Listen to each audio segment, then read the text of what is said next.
Subscribe to both of my YouTube channels, Sharron WINBUSH and Goddess Sharron. Turn on notifications and share videos globally. Thank you. Mr. Kelly is fighting a case in Chicago, and he needs all of the assistance that anyone can give from all of his fans and supporters around the world. There are 3 ways that you can get money to Mr. Kelly. 1, you can send money via Western Union. That's for $300 or less. That will get to him fast. Or you can go to the BOP.gov website and send money via credit card. Those are the fastest ways to get it to him. Or you can mail a money order to him to P.O. Box 474701, Des Moines, Iowa, 50947-0001. It will go directly to Mr. Kelly, no third party, no one in between, and he will have a record of who sent what amount, and from where it was sent. So it is your way to directly help, directly impact, to directly put your hands on R. Kelly and show him that you love him, show that his fans from around the world are supporting him, and they want to assist him in fighting for his freedom.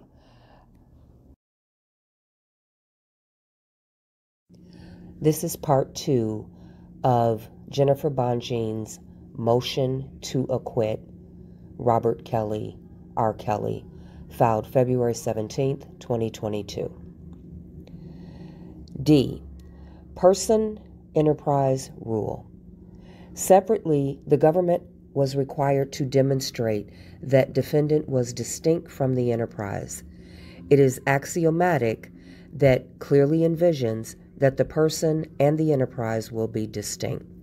This requirement focuses the section on the culpable party and recognizes that the enterprise itself is often a passive instrument or victim of the racketeering activity. The United States Supreme Court has held that a RICO defendant must have participated in the conduct of the enterprise's affairs, not just his own affairs. The government cannot plead its way around the distinctness requirement by simply alleging that the enterprise is defendant's inner circle and introduce a series of headshots of all defendant's former employees as evidence of an enterprise. The enterprise, as alleged by the government, existed because of its goal to promote the defendant in his legal and alleged illegal sexual activities. It had no function unrelated to the defendant. Under this factual pattern, the distinctness requirement was not satisfied. Because the government's RICO prosecution under this fact pattern is entirely unique, there is a dearth of factually analogous authority on this case. That said, guidance offered in factually dissimilar cases leads to the clear conclusion that the government failed to prove an enterprise distinct from the defendant. In Riverwoods Supra, the plaintiff Riverwoods Chappaqua Corporation claimed that through acts of extortion and mail fraud, the defendant Marine Midland Bank coerced Riverwoods to restructure loan agreements between Riverwoods and Westchester Federal Savings, later acquired by Marine Midland. Riverwoods purchased a property in Newcastle, New York, to develop residential condominiums and obtain a loan from Westchester Federal Savings made for the purpose. Marine Midland later acquired Westchester Federal Savings and inherited the loan agreement. According to Riverwoods, shortly after the acquisition, Marine Midland officers made it clear that they intended to dishonor the existing agreement and that they engaged in extortive behavior to force Riverwoods to enter into a new loan agreement with terms more favorable to Marine Midland. In its complaint, Riverwoods alleged inter alia that through a pattern of racketeering activity Marine Midland and two of its loan officers participated in the affairs of an association, in fact enterprise, known as the Restructuring Group, in violation of 18 U.S.C. The Second Circuit reiterated that under the plain language of the statute, the RICO person must conduct the affairs of the RICO enterprise through a pattern of racketeering, and the person and the enterprise referred to must be distinct. The court emphasized that a corporate entity may not be both the RICO person and the RICO enterprise, acknowledging that the distinctness requirement could be satisfied where there is partial overlap between the RICO person and the RICO enterprise, and that a defendant may be a RICO person and one of a number of members of the RICO enterprise. However, by alleging a RICO enterprise that consists merely of a corporate defendant associated with its own employees or agents carrying on the regular affairs of the defendant, the distinctness requirement may not be circumvented. Finding that the Riverwoods had failed to prove the distinctness requirement, the Riverwoods court observed that because a corporation can only function through its employees and agents, any act of the corporation can be viewed as an act of such an enterprise, and that enterprise is in reality no more than the defendant itself. Where employees of a corporation associate together to commit a pattern of predicate acts in the course of their employment and on behalf of the corporation, the employees in association with the corporation do not form an enterprise distinct from the corporation. The Riverwoods court scoffed at the notion that the plaintiff seriously contended that the actions of the restructuring group were anything other than the activities of Marine Midland employees carrying out the business of the bank, the court reasoned.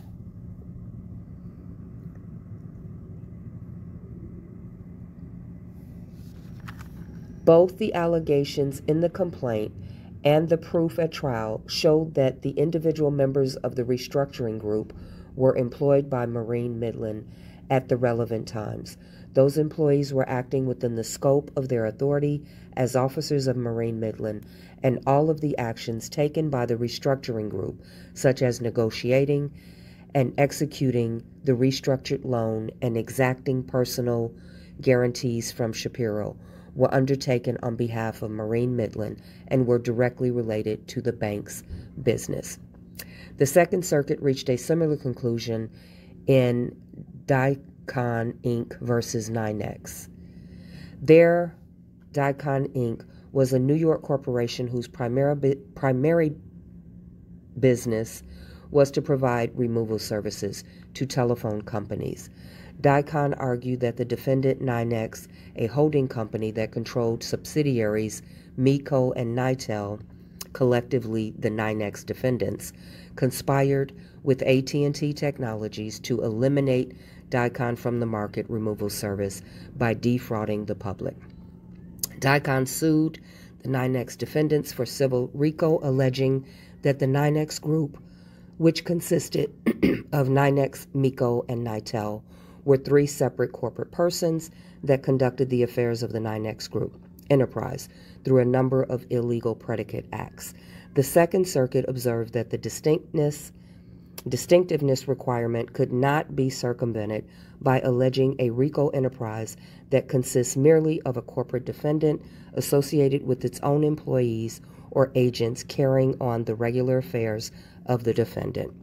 Relying on Riverwoods, the Second Circuit stated that where employees of the corporation associate together to commit a pattern of predicate acts in the course of their employment and on behalf of the corporation, the employees associated with the corporation do not form an enterprise distinct from the corporation.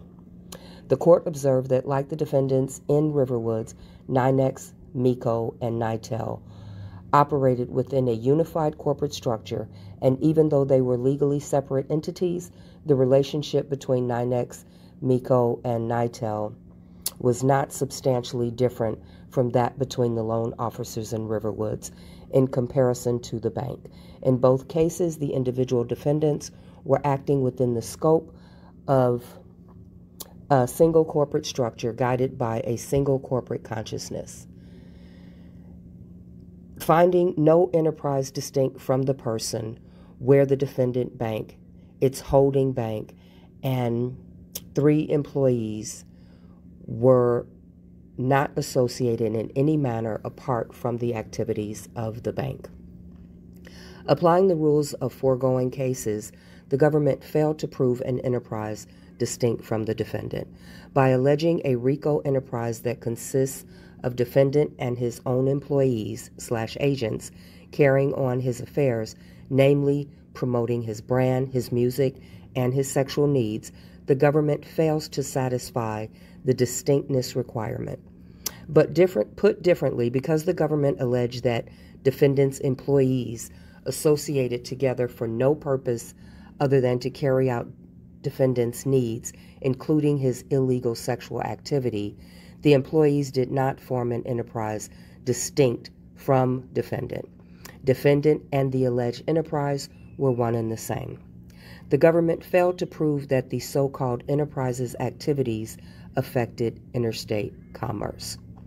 To sustain a conviction for racketeering, the government must offer proof beyond a reasonable doubt that the alleged racketeering activity affected interstate commerce.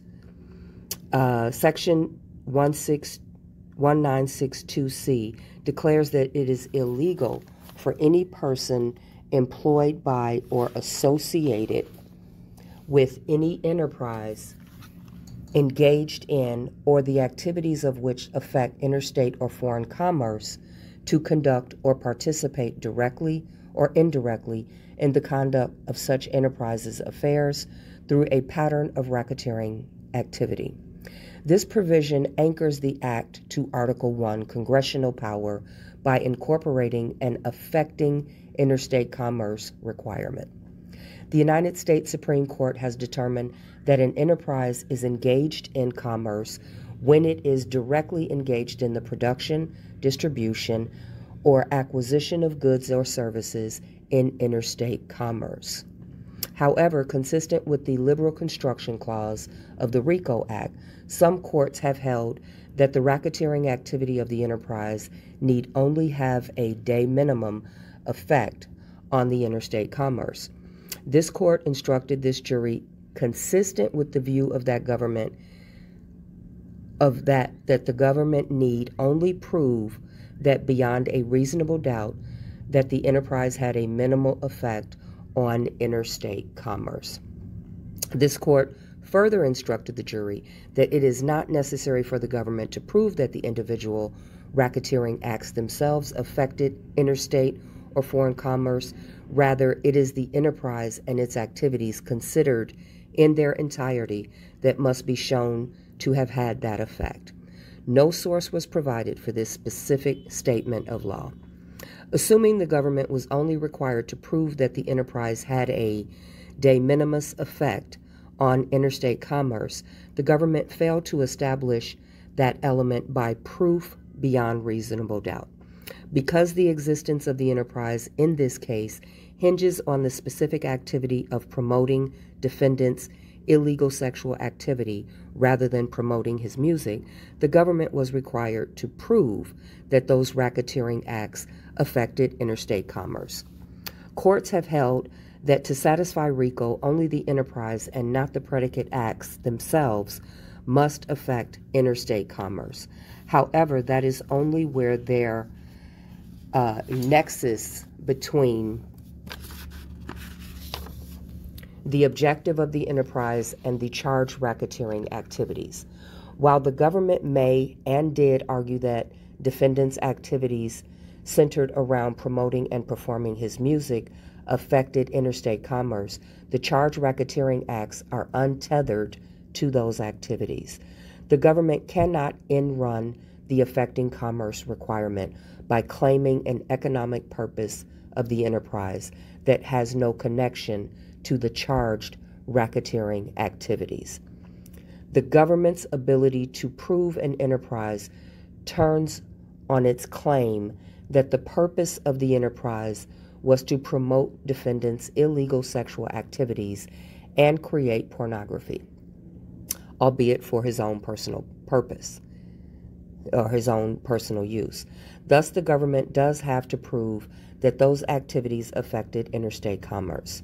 Defendants' alleged conduct of engaging in sexual activities with young women under the age of 18, exposing adult women to herpes, and or videotaping his sexual activities with individuals under the age of 18 cannot be said to have any impact on interstate commerce. In other words, he was not making money on that, so you cannot charge him with that. Indeed, the de minimis effect approach here amounts to an unconstitutional extension of Congress's commerce power, and it's contrary to RICO's distinctly economic legislative history. It is beyond debate that the legislative history and the congressional findings accompanying the act reflect Congress's prevailing concern with the negative economic impacts of criminal infiltration into legitimate businesses. Some scholars have argued that eradicating criminal infiltration of legitimate business activities was the act's only purpose. The crime of being a criminal, admittedly, the Supreme Court in Turcotte sanctioned the application of RICO to non-infiltrations when it held that a RICO enterprise may be wholly illegitimate organization.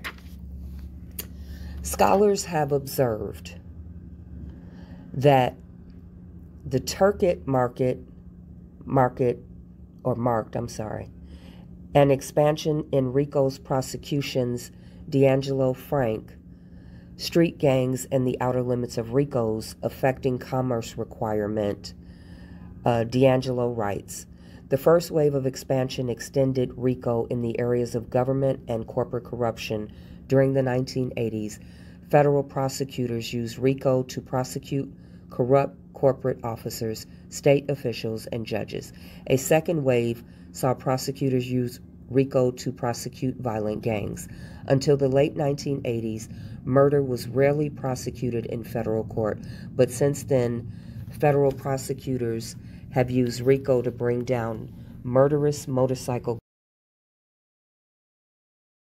Mr. Kelly is fighting a case in Chicago, and he needs all of the assistance that anyone can give from all of his fans and supporters around the world.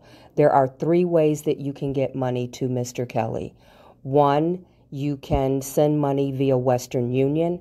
That's for $300 or less. That will get to him fast. Or you can go to the BOP.gov website and send money via credit card. Those are the fastest ways to get it to him. Or you can mail a money order to him to P.O. Box 474701, Des Moines, Iowa, 50947-0001. It will go directly to Mr. Kelly, no third party, no one in between, and he will have a record of who sent what amount, and from where it was sent. So it is your way to directly help, directly impact, to directly put your hands on R. Kelly and show him that you love him, show that his fans from around the world are supporting him, and they want to assist him in fighting for his freedom.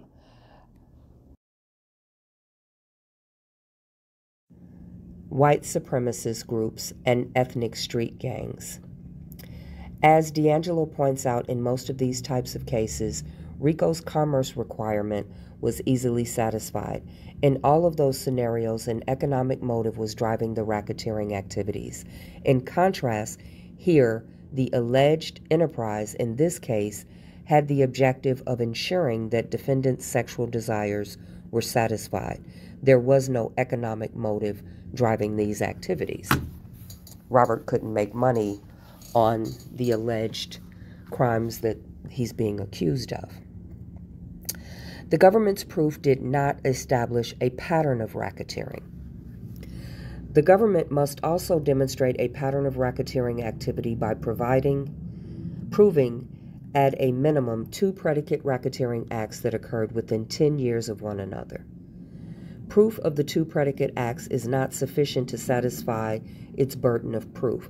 The government must also show that the racketeering acts are related to each other and to the enterprise, and together pose a threat of continuing criminal activity.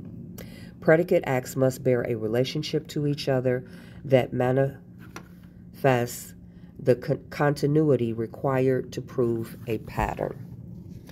RICO is inapplicable to perpetrators of isolated or sporadic criminal acts. Criminal conduct only forms a pattern if it embraces criminal acts that are related. Focusing on the relatedness requirement, the predicate crimes must be related both to each other, termed horizontal relatedness, and to the enterprise as a whole, termed vertical relatedness. Horizontal relatedness can be shown through predicate acts that have the same or similar purpose, results, participants, victims, or methods of commission, or otherwise are interrelated by distinguishing characteristics and are not isolated incidents. Relatedness shown by the temporal proximity or common goals or similarity of methods or repetitions. Where the enterprise in question is not primarily in the business of racketeering activity, predicate acts must be related to each other in kind of a RICO case to proceed. Vertical relatedness requires only that the defendant was enabled to commit the offense solely because of his position in the enterprise, of his involvement in and control over the enterprise's affairs, or because of the offense related to the activities of the enterprise. With regard to the continuity requirement, the government must present evidence regarding the timing and the temporal scope of the alleged racketeering acts to demonstrate either close or open-ended continuity. Criminal activity that occurred over a long period of time in the past has close-ended continuity, regardless of whether it may extend not to the future. Close-ended continuity is primarily a temporal concept that requires that the predicate crimes extend over a substantial period of time. In contrast, criminal activity that by its nature projects into the future with a threat of repetition possesses open-ended continuity, and that can be established in several ways. Some crimes may be by their very nature a future threat. When the business of an enterprise is primarily unlawful, the continuity of the enterprise itself projects criminal activity into the future. Similarly, criminal activity is continuous when the predicate acts were the regular way of operating that business, even if the business itself is a primarily lawful. The government failed to demonstrate a pattern of racketeering activity because it offered insufficient evidence of most of the predicate acts, and the charged acts lack sufficient relatedness and continuity.